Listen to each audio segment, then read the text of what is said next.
I was 8 years old, I just went up to my teacher. I was like, "You're always telling us to follow our passions, and this is my passion. So I'm going to join this other team, and I'm going to do this thing."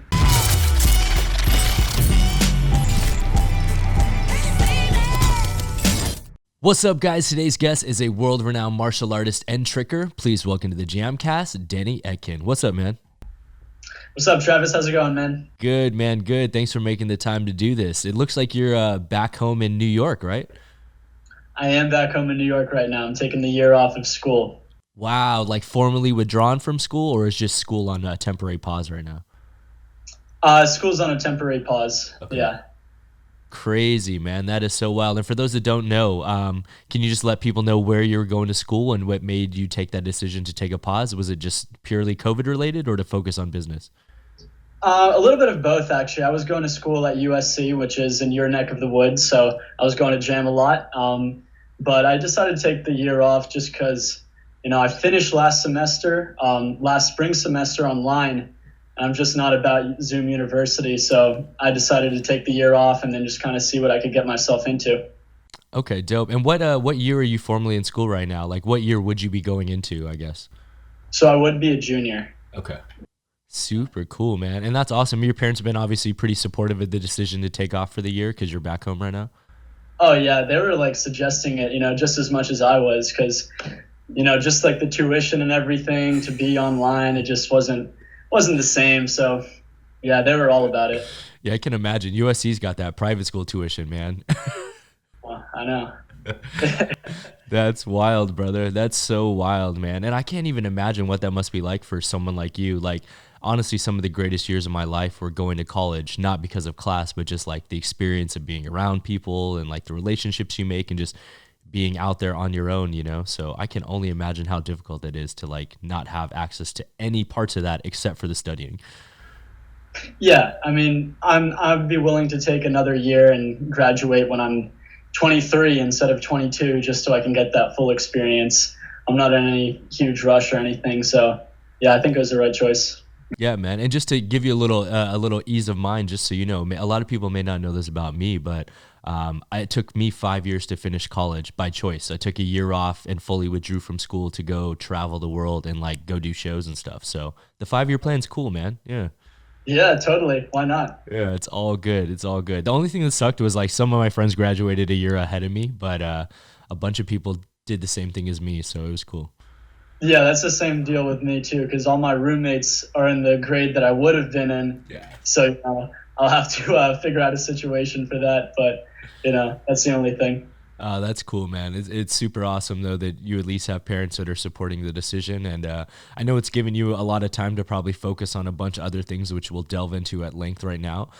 So I guess let's just talk about it right off the start, because obviously everyone's going to want to hear about your history, but so it doesn't get lost in the sauce. Can you just let people know about your newest entrepreneurial venture that you just launched online that has a lot of our friends involved? Yeah, so I just launched this platform called Kiklink, and basically it's kind of like the Airbnb for finding a martial arts and tricking coach. So you can search different coaches, you can schedule lessons, and even pay right on the platform within a few clicks. So we have a lot of top trickers, a lot of familiar faces that we would know, as well as some of the top guys in the sport martial arts industry as well. So I'm really trying to keep the level of coaches high. So if you're looking for a coach, whether it's sport martial arts or tricking, and we have some other things too, some of the coaches teach kickboxing and conditioning. We're keeping those standards high. But yeah, that's pretty much the gist of the platform. That's dope, man. And is this something that you always had in mind as far as developing, or is this something that was kind of spurred on by the recent outbreak of COVID and everything converting to online? Yeah, no, this definitely wasn't a thing that I always dreamed of doing or anything like that. It kind of just happened based off a bunch of different things. I was actually working on a project with some people back at school, and the original idea was to create a peer-to-peer tutoring platform. And the whole idea was to link people on campus together. And then, obviously COVID hit. So that kind of, put our whole business idea to shambles, because the whole idea was meeting in person, finding somebody on campus. So, that along with some other things, kind of, made us think, oh, we got to like pivot or whatever. But, before you knew it, I was like, man, this should be happening in martial arts. I actually, have a passion about this industry. I don't really care too much about tutoring anyways. So, I figured like might as well just do it in this industry. It's something I care about, and just super pumped.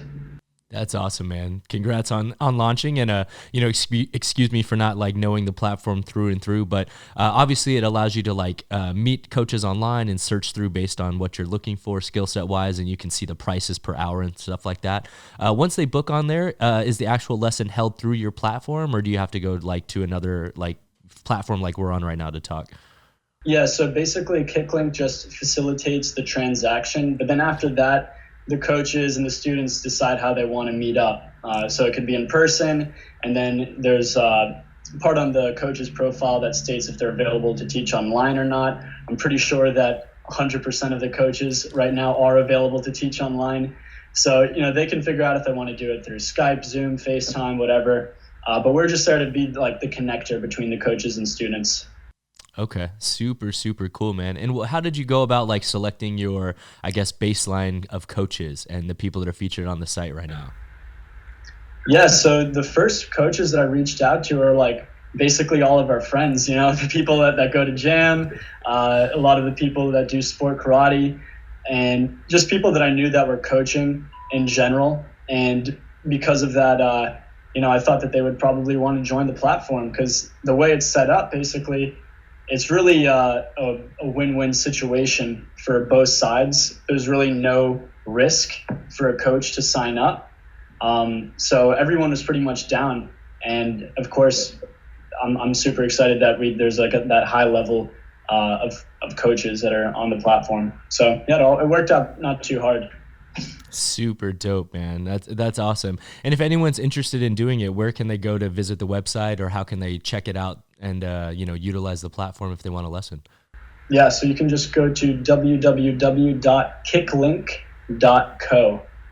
Dope. Awesome. We'll be sure to put it in the description as well, and hopefully people head on over that way. And we should have a discussion off the JAMCast. I may have some stuff that interests you. So okay. Yeah, I just to kind of like throw it out there as like a preview, but I own like trickingclass.com and a bunch of URLs. So maybe some redirects are in the works. Yeah, 100, bro. Well, that's awesome, man. Congrats on all of that. And I know that more than anything, like it's been cool for me to just watch your progression, not only as like a martial artist and as a tricker over the years, but as someone like myself that's very much business minded and stuff. It's been really cool for me to see you going to USC. I believe you're like a member of a bunch of like entrepreneur programs as well and stuff. It looks like over the school. And you've always been someone that kind of always seemed to be at the forefront of doing other things, whether that's like, your nunchuck series with Century or like TRX wear, which was your socks. Are you still focused on any of those previous ventures, or is your whole focus now on Kiklink? So as far as the nunchucks with Century, that's still going. Sadly, we've been out of supply for a couple months now. Wow. I guess is like, a good and bad sign.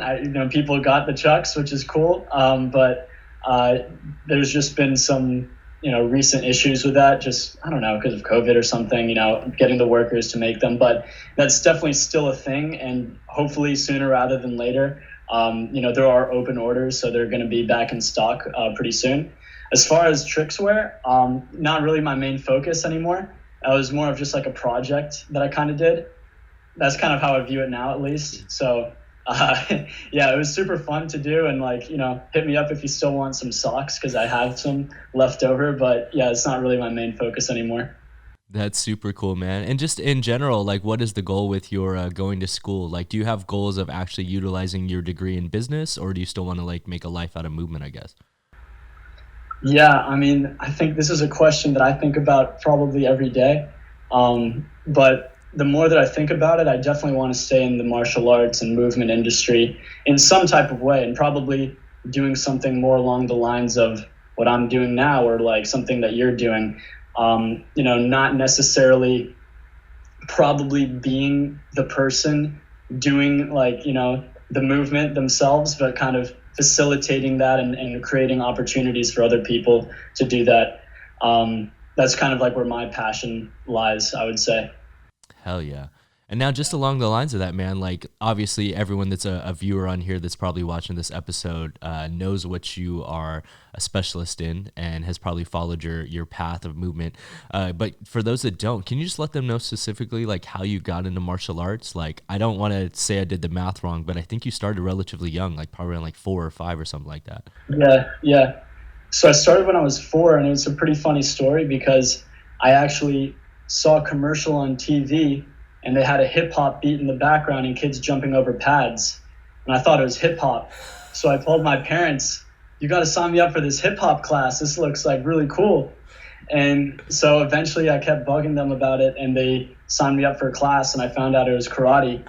And, it was a good, pleasant surprise, and I started liking it, and I can just continued.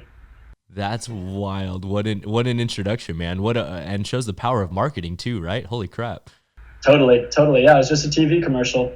That's crazy, man.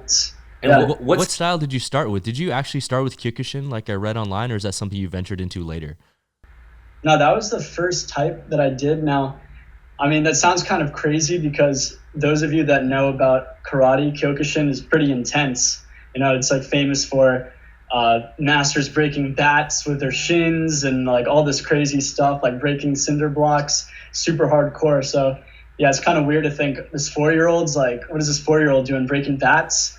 But yeah, that's the school that I started with, is Kyokushin oriented martial arts. But from there, when I was about 8, that's when I started diving more into the sport karate and tricking and all that.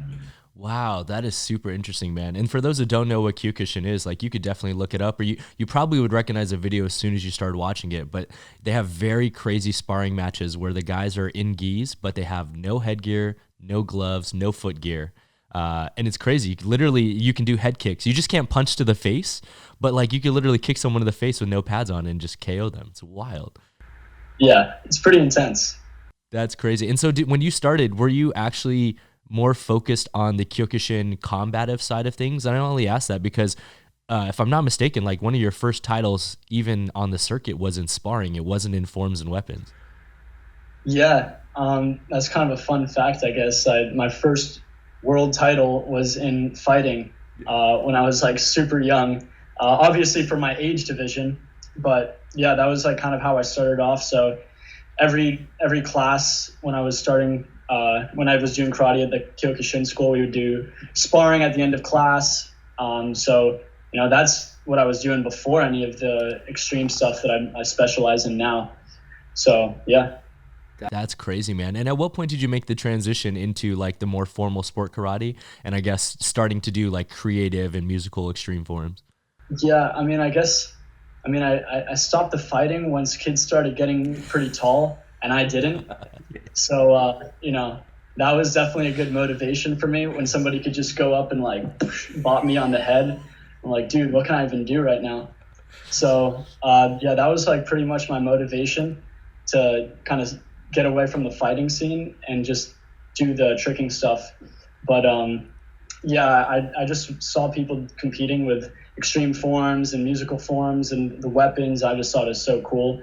And so pretty much immediately after I saw it, I again just annoyed my parents, and they graciously helped me out on that journey to connect me with people that could teach me.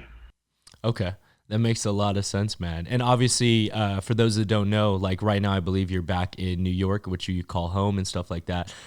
So at what point were you introduced to Matt Emmett, or was he someone that you kind of always looked up to and watched, with him being from like the same area? Yeah, I remember watching the first video of him on YouTube in 2008 in my basement. My dad, it was like kind of this basement area that I had, and there was like a little bit of room there, and I saw his Billy Bylang 540 tutorial, and I think that was the first thing I've ever seen for like tricking, and so I watched that tutorial, and I was just trying to do it in my basement. I couldn't do it, but from there I just looked up, oh, who's this Matt Emmett guy, and then I kind of saw sport martial arts because of that. And then probably about a year later after that, I went to this tournament, the New England Open, and my grandpa actually came over all the way from England to just visit, and he ended up going to the tournament with us.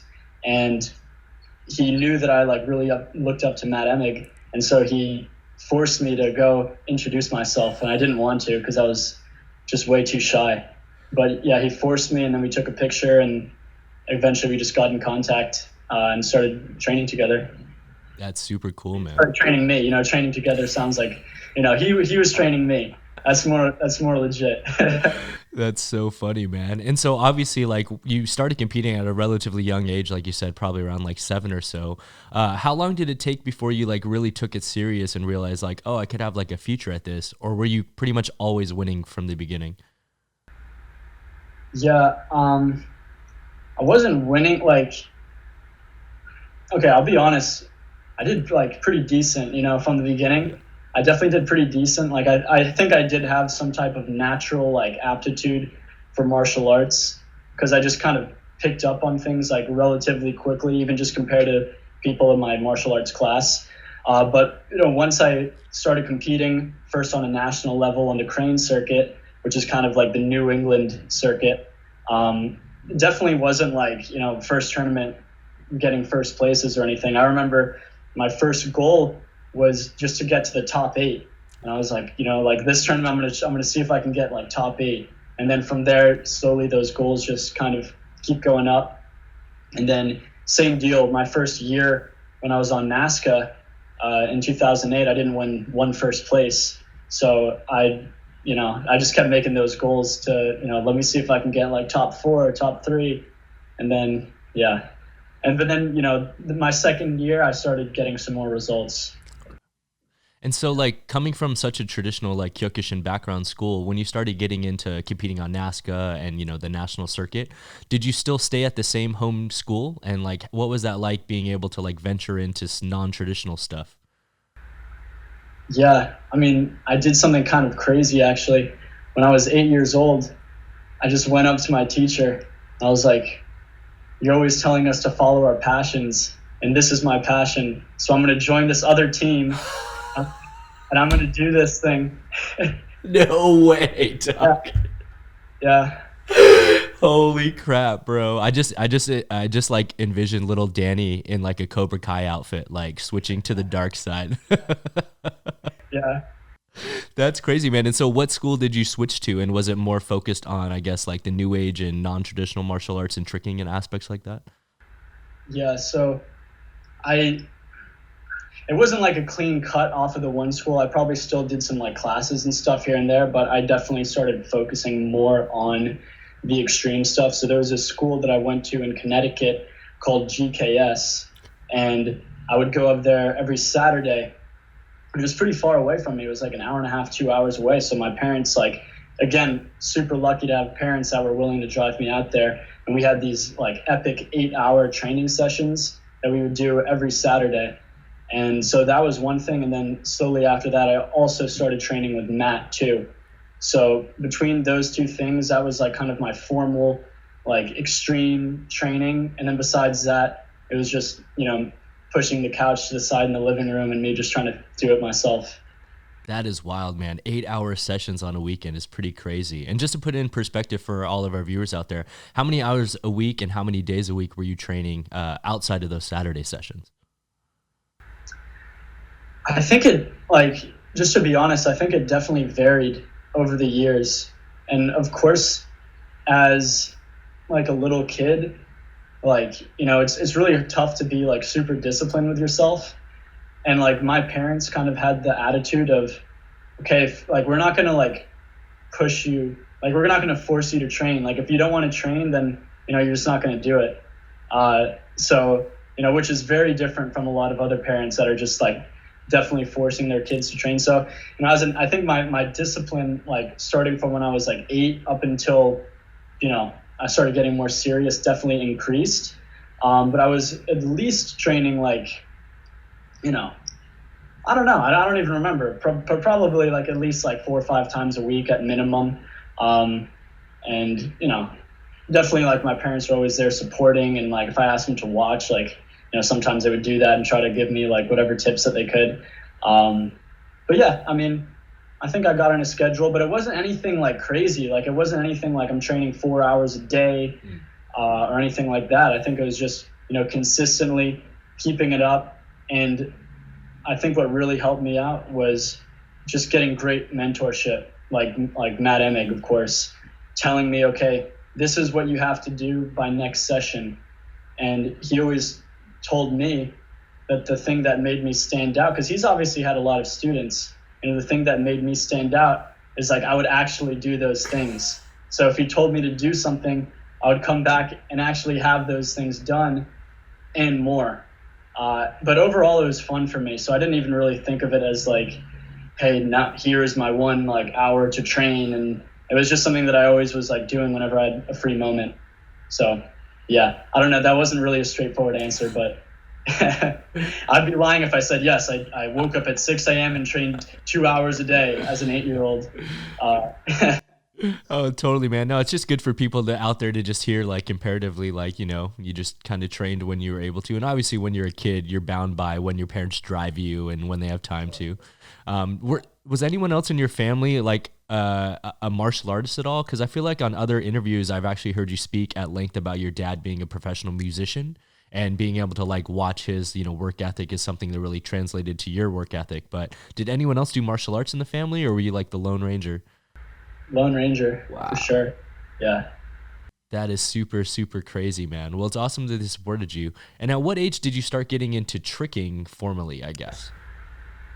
I'd say about 8.5 was when I started getting into it. Crazy. And was the majority of your beginning basics all self-taught, or did you have someone at your local studio that was helping you besides Matt? Yeah, the first person that helped me with any of that stuff was this, I think he like worked at like Equinox or something, and he did like a little bit of Taekwondo. And so he just like taught me some basics. So that was like the first thing. That was pretty short-lived. Besides that, a lot of YouTube videos, a lot of like, Bailang stuff. And then, but very, very quickly after I started training with Matt when I was probably like around 9, like maybe 8 or 9. So yeah, we got into that like very quickly. And so he pretty much taught me everything. Okay. And then once you started embarking on this tricking journey as well, did that add like an extra gym that you had to go to during the week to get sessions in? Or were you just training at like home, at your martial arts school? Like where were those sessions happening at mostly? It definitely changed over the years. That karate school that I started off, the Kyokushin place, they were very supportive. So there was a time when I had a key there and I could train there. But that wasn't, I don't know how long that lasted. Maybe that was like the first like couple years of when I was training, like the extreme stuff. And then after that, for some reason, like I had to switch gyms. And then there was this other place called Excel Martial Arts, which is right by me. And they actually had a commercial that I saw years before with Dre Rice, with Sammy Smith, and like one other person. And I saw the commercial on YouTube and I thought it was really cool. And then like a few years later, I found out it was literally, not even joking, 5 minutes away from me. No so way. I got in contact with him because he used to compete on the circuit. I believe he was on Team Metro, which was a huge fighting team back in the day. And then so because of that, I ended up getting the key there, which was awesome. Damn, that is wild. Yo, to all the viewers out there, Danny Etkin's life was greatly influenced by 2 commercials about martial arts. So the proof is in the pudding. Do your marketing. Put your stuff out there. That is awesome, brother. That's so crazy. And so like at that point, like obviously, you're just a young kid at this point. You're just focusing on sport karate and competing on the circuit and obviously tricking as well. But just from an outside perspective, like you must have been learning things at an exponential rate because if I'm not mistaken, like your first double cork, you were 10 years old, which means you're like a year and a half into the game at most, Yeah, I think I was 10. Yeah, like I think I was either, oh yeah, I remember. It was like right before I turned 11. because I wanted to get it when I was 10. So yeah, I was getting moves really quick. It was so fun though for me. It didn't feel like training. Tricking never felt like training to me. For me, martial arts felt like training. Tricking felt like recreation. Like, I never put any pressure on myself. I need to get this trick by this point. Like, oh, I had a bad session. Like, I hate myself. And it's nothing like that. It was like always fun. Just I'm flipping around, having a good time, and I would just do it as much as I could. Like outside, doesn't matter where. So I think that helped out, a lot. Just like that attitude of kind of not having it like this formal thing, but just a thing that I just was obsessed with and I wanted to do all the time.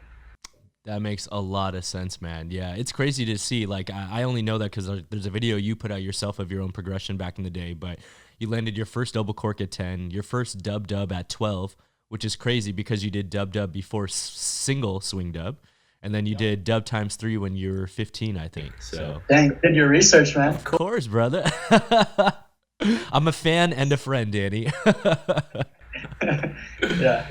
Oh, that's awesome, man. And so like with each of these level ups that are happening and stuff like that, like what's inspiring you to chase after these tricks as a little kid? Like, were the majority of your sessions solo sessions, or did you have like a community around you that was like helping hype you up for this?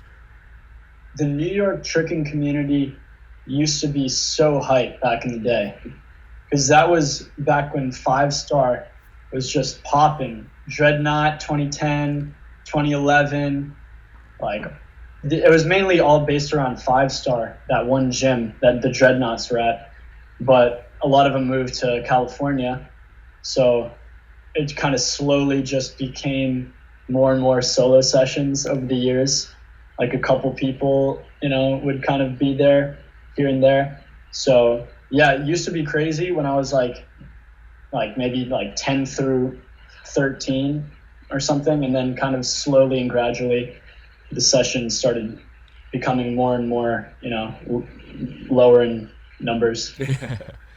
Okay. And I'm just going to ask this because this is something that's actually come up for debate in the tricking forums like very recently, which is someone like yourself that was one of these actual little kids going to gatherings and stuff like that. Like, what was your perspective being a kid amongst a bunch of adults at these gatherings? Do you think it was like influential in a positive way as far as what you were exposed to?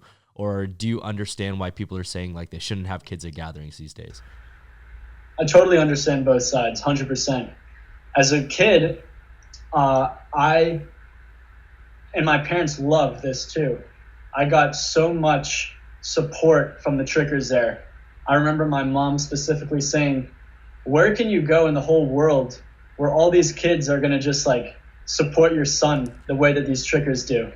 They're not asking for any money or anything like that. I would just go there and they genuinely want to help me out and give me advice. Hey, try this combo. I remember at Dreadnought one time, Nick Vale straight up gave me like a private lesson, like just out of the goodness of his heart, and like there's been so many people like that over the years that are just so willing to help out.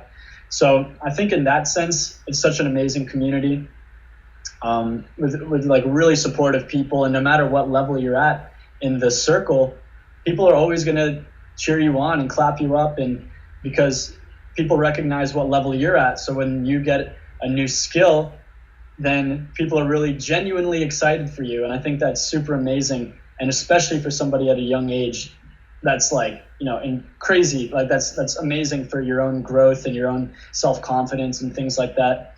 Of course, on the other side, I get why, some people might feel that it's not the best like influence for other reasons. So, I get both sides, but I think that's probably a decision that the parents should make, not so much like the gatherings. But I do understand that, if there was a gathering that was 18 plus or something, like, all right, why not? That's cool. And if you want to kind of make it a little bit more kid friendly too, and have that just with a little bit more transparency. Hey, this is going to be a gathering where there's going to be kids involved. So just make sure, you're acting accordingly. I think that's very reasonable. Because at the end of the day, I feel like, this is a tricking gathering. It's not like a hangout. I mean, it kind of is, but we're here for the purpose of tricking. And I think if the gathering is meant to have everybody there and is open to everybody, then, it's kind of like, I don't know, why not be a good influence if you can? Yeah. And then if there are those 18 plus gatherings, or you want to do your own thing on the side, then like, so be it, because then who cares? Yeah, totally, man. I think that you're like a great example of why there needs to be like a fine balance between both, or, having kids be a part of the gathering and then just letting them not see the after hours type stuff. Because, if we didn't have people like you at gatherings, or, I remember, little Pinto running around, little Andrew Franklin running around, like, even back in the days when you got to battle, like Kenzie and stuff like that. If you guys weren't allowed to be at these events, like, we wouldn't have seen the progression and the growth, and who knows, like, if you would have kept up with the sport at such a high level without exposure to everything. I 100% agree. I think it would be a real shame to not let younger kids come to gatherings anymore. If you want to do your own special event or something that's an 18 plus, but I would be sad to see that become a standard, definitely, because that's how you grow as a tricker. You have to get around people, and, especially the new generation. What are people going to do? Start going to gatherings when they're 18 and start leveling up? Like, that's crazy. 100%, especially considering, we got guys like Shosei and Zen and, You're not going to be Shosei to your gathering? Come on. Exactly, bro. Yeah, hit them two and Aiden, they're not going to be 18 for a few more years, and it's like, we would miss them greatly at these battles, man. So no, I totally agree with you. And so, like, obviously, like, having the opportunity to train with someone like Matt Emmett from a very early age is like such a blessing. But who were some of the people that you grew up watching, and what like influenced your style and combination formation, I guess, Yeah, that's a good question. As far as tricking, right? Yeah. I was definitely a big fan of the Three Amigos, all of them. I've had phases where like each one of them was my favorite at some point. So they were huge. And then obviously Michael Guthrie, I thought was amazing when he was like coming up. I remember there was like this whole thing like, oh, who's your favorite, Anise or Guthrie? So I remember I was always like really impressed with what Guthrie was doing from the very beginning. I think those are really pretty much it. I think people over the years I thought were really good. Like, of course, like when Ilya came out, I thought that he was super amazing, but that was a little bit later. Yeah, I would say like the Amigos and then probably Guthrie. Okay. Yeah. And then just to like take it back to another like age specific type question, I guess, like back then in the days when you're one of the only like kids at these gatherings blowing up and battling and stuff like that, were there any other kids at your age that were pushing you, I guess, or were you mostly inspired by the adults? Any other kid? I'm trying to think. Not really. I would say it's mainly the adults. I remember it was always my goal. Like I always wanted to be the youngest to do something. I was like, I want to be the youngest to do. So I would look at other people, and then especially when I was really young, I think that I was more motivated by older people because I was just like a rare case that I found out about this sport, which even back then it was even more niche. It was really hard to come across. So like there weren't, I feel like, that many like little kids doing tricking, like just like the numbers weren't there. And I started when I was pretty young, but as I got a little bit older, there was more trickers that I felt like were my age. Even like Ethan Turner, I remember like when he started getting triple corks, I think if I'm correct, that was like around when I was like 14 or something. That was like definitely motivating for me. Like I gotta, get these consistent and stuff like that. But at the beginning, I would say mainly people that were a little bit older than me, or like maybe within kind of my generation, but a few years older, like somebody like Pinto, for example. So yeah. That's super cool, man. And now obviously like having someone like Matt in your corner to help like as you're growing up is like a great influence on the traditional side of things like that. What was it that got you to delve into like, I guess, for lack of a better term, like the twist side of things? Because you're someone that does the triples and all of the spin moves in addition to the good clean kick combos. What was it that got you into that side of stuff? Or did you just want to be well-rounded always? I just thought it was fun. Like I always thought that twisting was just a lot of fun. Maybe even more so than kicking. So I think that was my motivation. And I feel like kicking takes like a lot of effort. Like, dude, it's like freaking hard to do a jackknife. You know, that's never going to be an easy move. You always have to try really hard. With a cork, you know, you can kind of chill out on, even I feel that way if I'm doing a dub or even a triple. Like there's kind of this element of like, you can kind of just like twist around. You don't have to focus on picking your leg up and getting the full extension and pointing the toes and engaging the core like with perfect posture. So you could kind of like chill out and like really get that flow with twisting, which just made it really fun for me. But I definitely like, you know, again, it's phases. Sometimes I want to get those kicks really good. And of course I have good influences like Matt always motivating me to keep the kicks up, and I have to because of sport karate. But yeah, twisting was always super fun. Yeah, I agree with you, man. It's not to say that it's necessarily easier, because obviously guys that are doing the triples and quads, it's absolutely mind-blowing. But I have always said this from the beginning, that I think one of the reasons why tricking hasn't grown as quickly as parkour is just the element of the kicking side is so difficult to learn and master. Like it could take someone years to learn how to do a proper hook kick, whereas you can go outside and learn how to Kong in like 5 minutes, technically speaking, you know? Oh yeah, totally. Yeah. There's definitely that barrier of entry to the kicking world. Even some amazing twisters now that don't have martial arts backgrounds, they still struggle on having clean kicks. Mm-hmm. And it makes sense, because if your body's not used to opening up your hips and doing all that stuff, it's really hard to learn.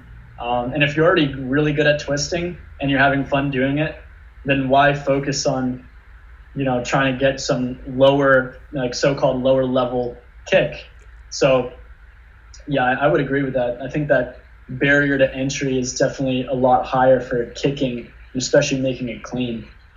Yeah, 100%. I mean, I think a prime example that displays like how difficult kicking is that obviously Michael Guthrie was born and raised in a martial arts school, had a martial arts background and competed and stuff. But there was a time, as you know, from being in the community for that long, where he very much got scrutinized by people saying like, oh, he does all the twists, but his kicks aren't that good, you know? And he pretty much like disappeared for like a year, came back and was like, okay, well, I'm the best kicker and the best twister now, so what's up?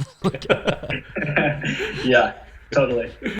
Oh, it's too good, man. And so at what point did you really start to take competition on the NASKA scene like super seriously, and how were you able to secure getting a sponsorship onto Team Paul Mitchell, which for any of us that are part of the scene know it's kind of like, you know, the mecca of the sport karate world?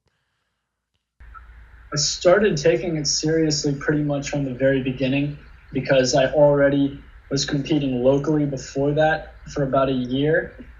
And so NASKA was more of just a transition for me. It was like, okay, you know, I'm starting to do pretty good at these regional tournaments. Let's push myself even more. And that's kind of how NASKA started. So the first half year or so, maybe I didn't go to like all the tournaments or anything. I went to maybe a few big ones, or just ones that were close by. But then really that first full year of NASKA, I was taking it seriously from the very beginning. So yeah, I always took it seriously. And as far as getting to Paul Mitchell, it was always my goal from the very beginning. Pretty much as soon as I saw that 540 tutorial, because I would just look up Matt Emig, and then, okay, there's all these other sport karate people. And then I just look, and all the ones that I'm liking the most, they have this Paul Mitchell gi on. So just naturally, that was my goal. I want to be one of those people. So yeah, I remember even as a kid, like that was my motivation to train. Like I would train in my room, in my living room, and it sounds kind of silly, but when I didn't want to train, I'd think, I got to do this for Paul Mitchell. Like I got to get on Paul Mitchell. Like I'm not even joking. That's what I would think about like every single day. Like I would write like I think I even like had a piece of paper, and I just taped it to my wall, and I was like, Paul Mitchell. You know, that was just my goal. Every time that I trained, I was thinking about, that's the goal here, is getting on Paul Mitchell one day, since I was like 8 or 9 probably. So just naturally, that was like always like my center of attention, not end goal, but kind of. It was my end goal until I got there, and then you have to come up with more ones. And then, I started off on this team called 100%, or actually I started off with the local team. Then I went to that GKS place. And then about a year later, I joined Team 100%, which was an actual like NASKA team. And they were just building their team at the time, kind of from a regional team to a world level team. And I was kind of part of that growth. And then eventually we got on people like Mackenzie Emery. We got on Tyree Brown. I don't know if you remember Tyree, and some other people.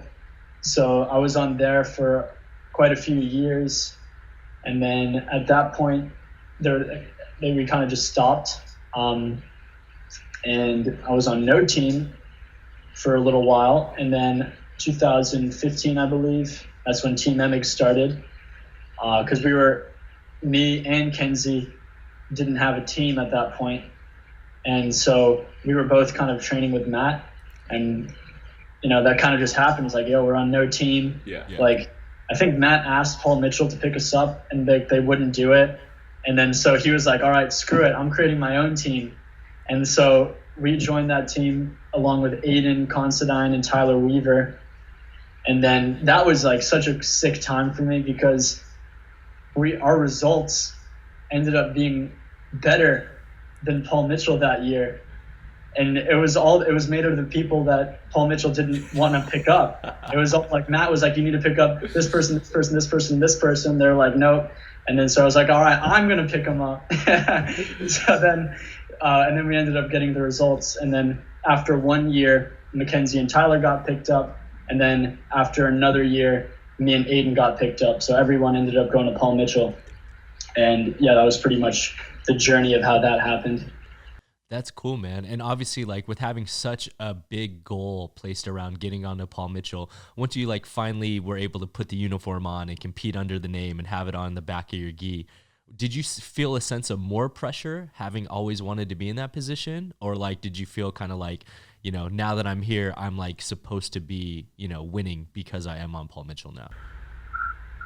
Yeah, there is this thing called the JPM curse, which basically means that you're going to suck your first year of JPM. It happened to a lot of the greats. So I think on one level there probably is that little bit of pressure. Because now it's like everyone wants the underdog to win. And as soon as you put on Paul Mitchell on your back, you're no longer the underdog anymore. So yeah, there's definitely a little bit of pressure there. And then, no matter what happens, it's, oh yeah, that guy's on Paul Mitchell. So if you lose, it's like, oh yeah, you beat the Paul Mitchell guy, like awesome. Yeah. And then if Paul Mitchell wins, it's, oh, he's on Paul Mitchell, So it's just, it almost feels like, you're winning just for maintenance. Yeah. So that definitely changed that whole like dynamic. So yeah.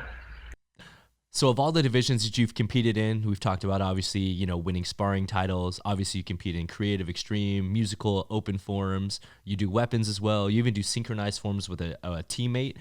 Which division is your favorite, and which one's the most difficult? My favorite one is extreme forms with no music, because I just like it. I mean, I like it mainly because like it's very tricking focused. I feel like you can really do a lot of tricks in that form. And I just like the element like that you can't drop. Like that's just nice. Going in, at least I'm not gonna drop and get DQ'd. And I was always like more comfortable with the tricking side than like the release side of things. So, and I just like having the style and, kind of it just felt like very like raw, which I liked. Just the raw extreme forms, no music, none of that stuff. So that would be my favorite division. And then, yeah, more difficult division. Out of the ones I do now, like weapons, I would say, it depends. I would say out of the divisions I do, I only do like 2 now, forms and weapons. So weapons out of those 2 is a little bit more difficult. Just because releases were never that thing that I was just like drawn to. Some people from a very young age, they're obsessed with just throwing that bow around and playing with weapons and stuff like that. And that was not me.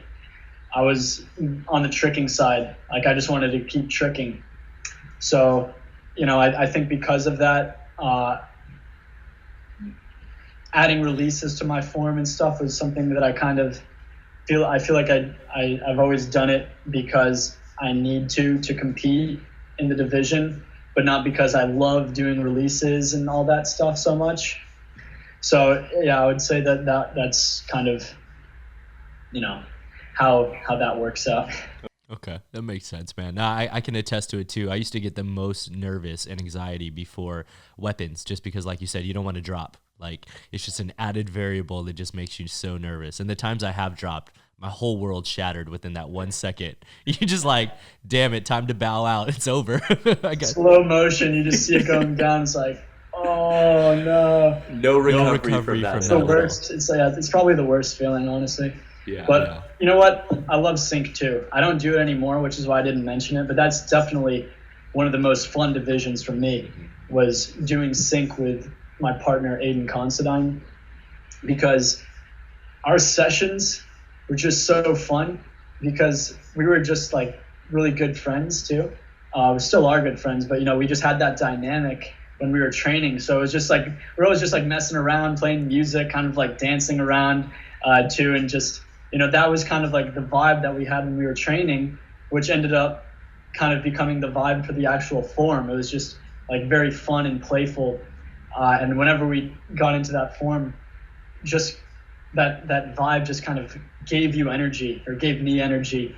So no matter how I was feeling, I just know I could go up there and we would feed off of each other's energy. And we were always like really in sync too, especially because we had the same coach, Matt Emmett.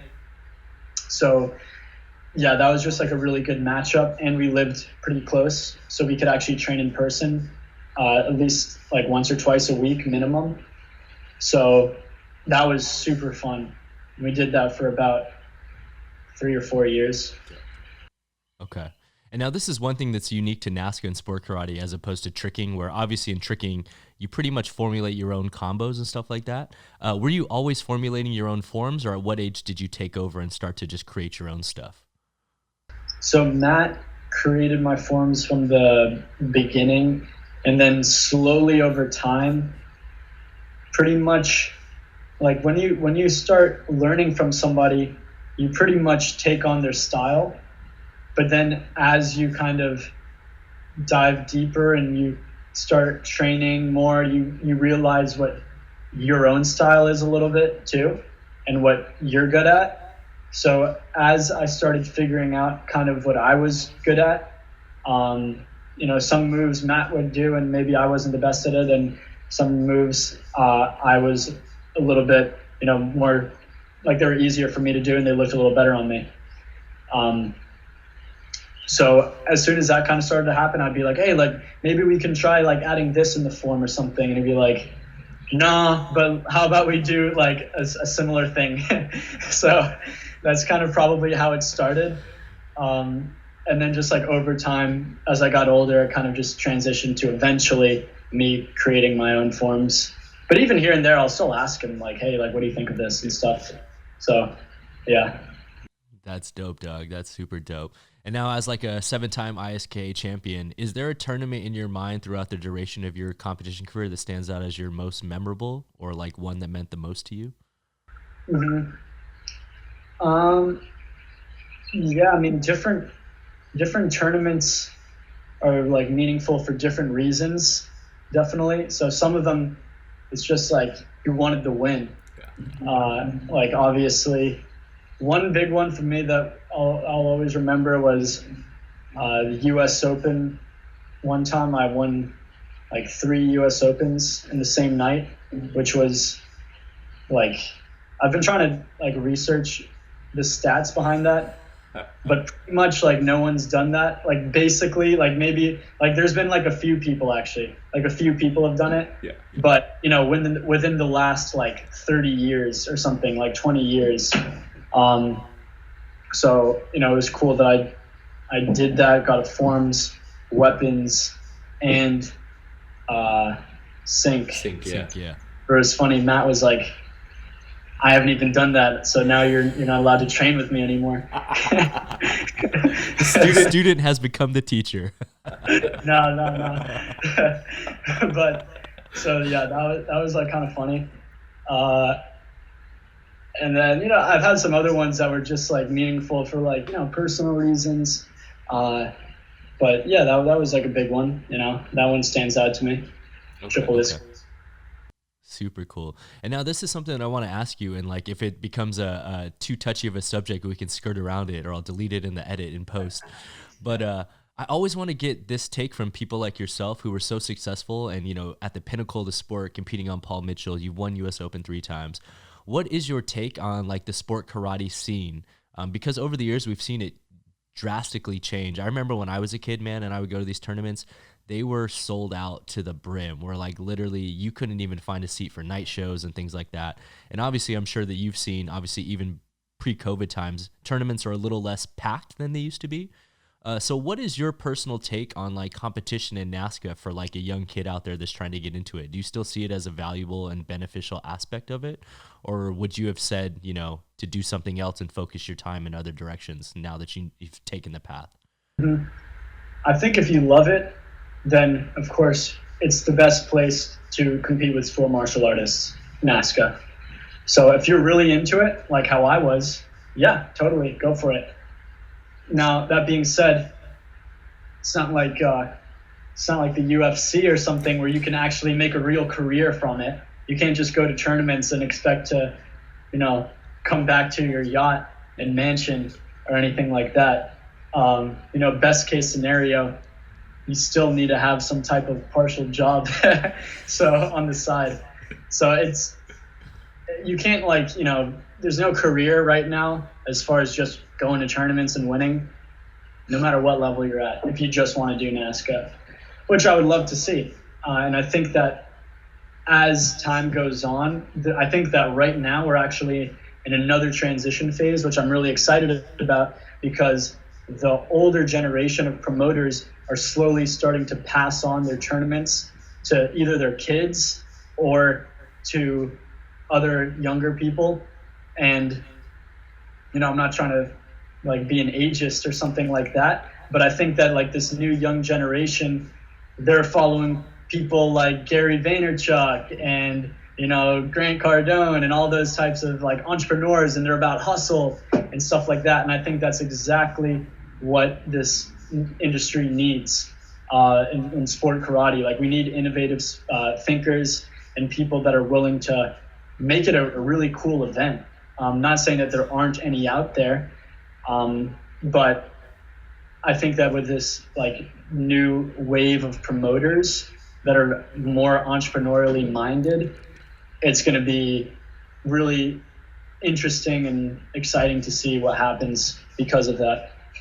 Yeah, I agree with you, man. We are at a transitional phase, like you said, where there's going to be a changing of the guards and stuff like that. So I'm interested to see what happens, man. It would be cool to see it back to the heyday of sport karate, back when it ruled the world, and it was so cool.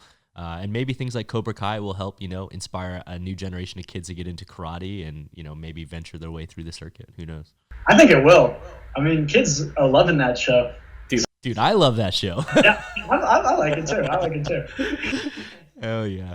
Oh, that's super funny, man. And now, just along the lines of your competition career, I guess 2-part question. Are you still competing, or are you retired? And second part question is, how often do you still train, if at all, for NASKA if you are not retired? So I'm not retired, even though I feel like I'm retired because I haven't competed in a year because of COVID, because, I personally don't do the online tournaments or anything like that. So I'm just waiting until the actual tournaments start coming back up, which apparently is going to start happening in 4 months or something. It's 3-4 months, maybe 5. But it changes all the time. One tournament's going to happen and then it doesn't. So, yeah, I'm still trying to keep up with my training, though. I actually literally just came back from training just now. And it's been interesting because obviously the motivation has changed because there's no tournament coming up. So now it's kind of cool. It's I'm just training just to train, which is actually a really nice thing for me because I haven't done that probably since I was 8 years old, just training just because I want to train, which is kind of cool. And and it's also allowed me to get into tricking a little bit more. Well, kind of. Over the summer it did, and then it started getting cold in New York. Yes. So now I'm just trying to find some open gyms. I usually trick like once a week now. Like there's usually some type of gym that has a session once a week. So that's what I've been doing as far as tricking. But yeah, I still have access to a local karate school, and so I'm trying to train there and just kind of keep up with my stuff. Okay, dope. And I at this point right now, from someone who had accomplished and landed so many moves at a young age, and even landing all the triples to like Shuriken back in 2016 and stuff like that, are there any moves you're still chasing right now, or do you find yourself just tricking more for like the enjoyment and satisfaction of it? A little bit of both. Because, dude, I've just realized this sport is like a death sentence. Because, dude, my body's already so screwed up right now. I'm only 20. Like, what's up with that? I feel you, bro. Dude, my body is just so bad. Like, dude, I've been going to physical therapy. That's how bad my body, and not even because of a specific injury, just because my specifically my neck, it's just like so messed up. Wow. And so, I have like those like, I don't know. That definitely makes me feel like, man, like I kind of want to just trick just because it's something that I love to do. And again, that was always my strategy. I never was that person that was like, I have to train, I have to do this for tricking. Just kind of having that attitude of like, I'm going to trick whenever I can and make that a fun thing. Now, on the other side though, adrenaline's been pumping me up because, they're killing it right now. And all these online battles are happening, which are actually, I think they're pretty sick. Yeah. The Raw thing, I think, is a really cool concept. People actually being able to vote, because after every battle, there's always comments on YouTube, oh, this person should have won, that was bull crap, whatever. Now, you actually have a say. So I think and I'm not even like trying to like plug or anything. I genuinely think that's really cool that Adrenaline is doing that. And I think just because of what they're doing, people are like starting to up their game, and I'm already thinking, okay, there's going to be events coming up. Like I want to do really good on them. And, even just like these online ones, I don't want to just like film some crappy videos and just put them online. Like I want to actually make sure that they're good. So right now, as far as actually upping my skills, that's been my main motivation, is just because I actually see the potential that mainly Adrenaline is making available for the tricking community. And I genuinely, because I've been a part of Adrenaline from before he was even a thing, Mm-hmm. like from the first gathering, 2014. Yeah, 2014. Just because I was always like good friends with McGuire because we used to compete together. And so, yeah, I've been a part of that journey, and I genuinely believe that if you're like within that like kind of in crowd, like, and you know what they're doing, it's like, whoa, like they're actually really doing big things for the community. And so I 100% believe in their mission, and I believe that they're going to do it because, there's been so many different things over the years, so many different problems, like even just like personal things, like injuries. No matter what happens, it doesn't matter. Like, McGuire could be on his deathbed and he's still grinding on Adrenaline. Not even like, that's like for real. So there's nothing that'll take away that passion from the Canes specifically. And every single year they're adding more and more crazy stuff. So that's been my main motivation, honestly, to up my tricking, because I think they can actually create that potential to actually turn that passion to a paycheck and actually make some type of, maybe even a living off of tricking, and just competing, just being a tricker. And I think that's super amazing. Hell yeah. No, that's a perfect segue, dog. That was literally one of the last things I wanted to ask you about, was like your involvement as like an Adrenaline pro, even dating back to like when you were like the one-on-one champ in like 2015, I think, or something like that. But it's just cool to hear from someone like yourself, who is a member of it, also a member of the tricking community at large, and just to like hear your opinions on it. I think you summed it up perfectly, man. I don't even have to ask you about it. Nice. Oh yeah, no, that's super cool, man.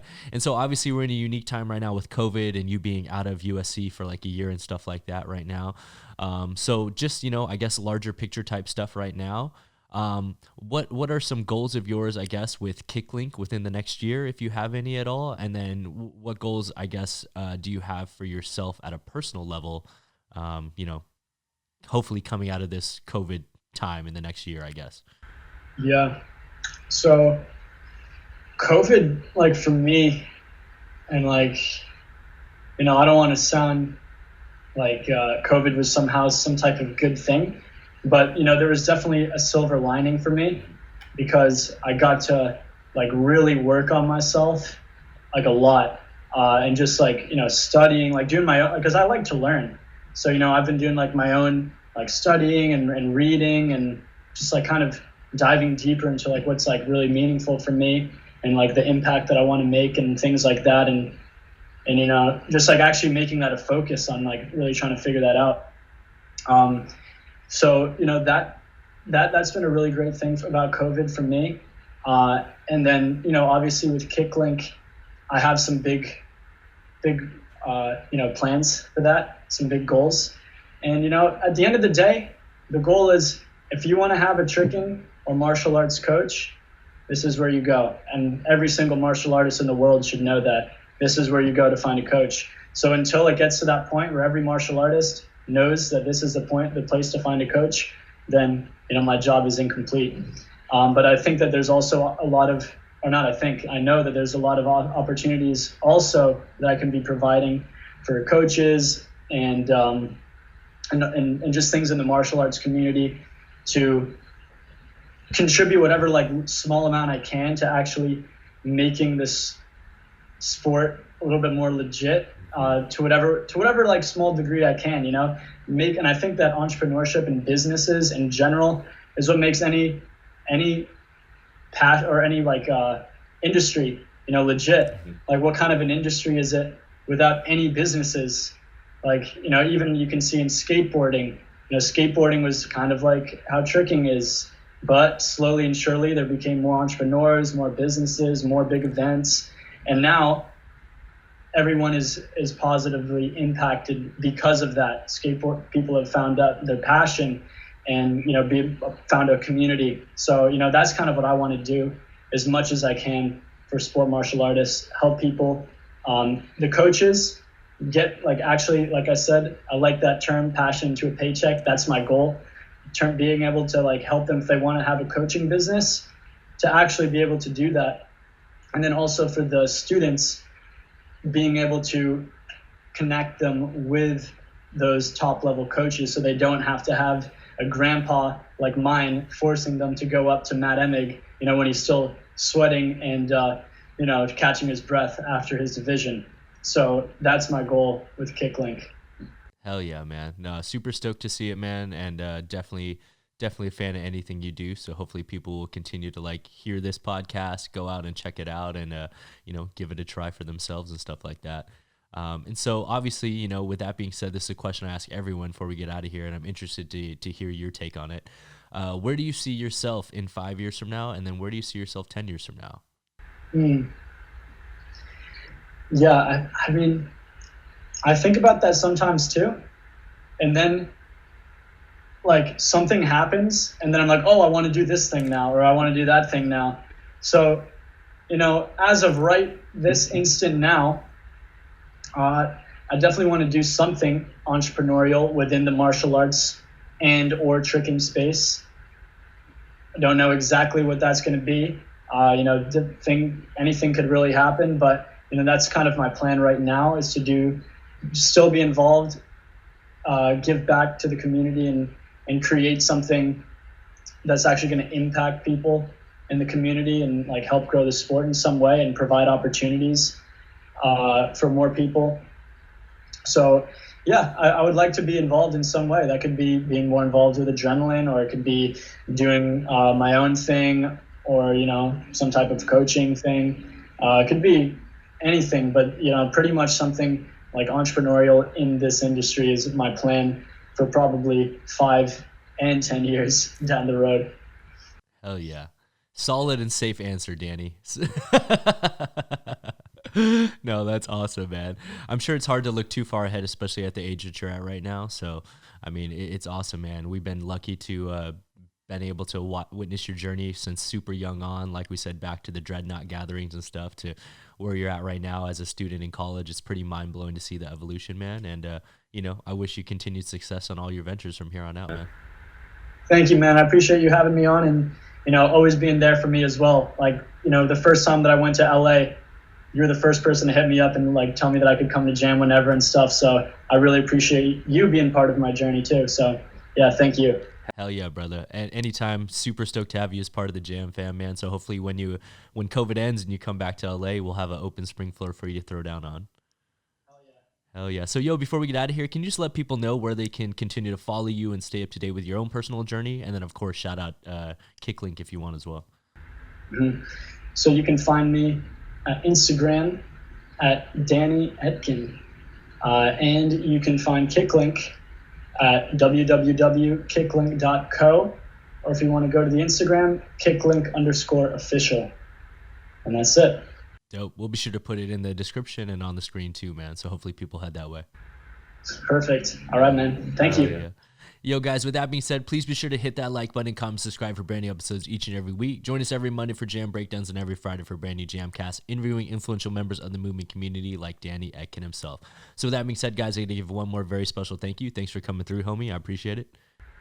Thank you, man. Hell yeah. And as always, guys, coming through, I'm your host, Travis Wong. Thanks for joining us here on another JAMCast. Until next time, we'll see you all soon. Peace.